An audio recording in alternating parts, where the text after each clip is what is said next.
Today I'm going to talk about Golang. So, how to write the first programs in a Golang. So, I'm going to cover a few topics today. One is about Golang, then we'll run the first Golang program, and this is the link how we can run Golang program online. So, let's learn a little bit about Golang. So if you see here, so Golang is a statically typed compiled programming language designed at Google by Robert Robb and Ken Thompson. Go is syntactically similar to C, but with memory safety, garbage collection, structural typing, and CSV style concurrency. It's very easy to learn.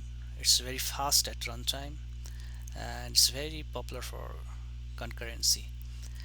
And if you see here, there is a small screenshot, and this is a result of 2021 Stack Overflow. And as per the Stack Overflow, if you see, Golang is in like top 5 range here.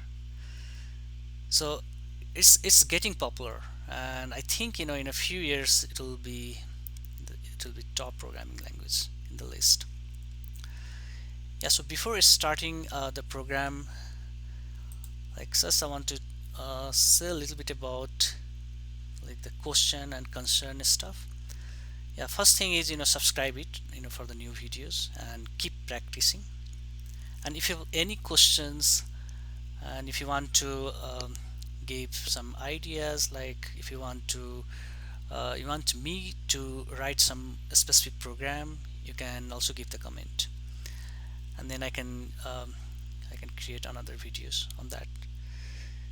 Yeah. So now, okay, so let's run the program. So how to run that?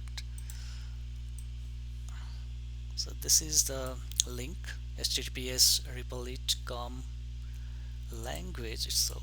So languages and then go. So that's a link where we can write the program and then we can run and see the output. So hit this link, then we can see here there is a small program, and there are 6 lines in this program. And if you see at the top line, there's a package main and import fmt func main, and then fmt println, and then the bracket double quotes, and within the double quotes there is hello world, and double quotes close. So this is called the syntax. So we need a main function, so that we need at least one, or just we need the main function here, just say like this way. And we must like say like we must have a main function, and then there's a opening bracket and there's a curly bracket. So the rule for the the println here, there should be bracket double quotes and another double quotes, and whatever you give inside this println function we'll see in output. Let's run it. Then we can see hello world. If you want to print another word here, so just enter, and here I can do similar like the fmt and then println. And if you see closely, the p is in uppercase. I can say welcome, just welcome, and run it. So in the result we can see another word here, welcome. And if you want to see some gap between these two lines, then we have something called /n.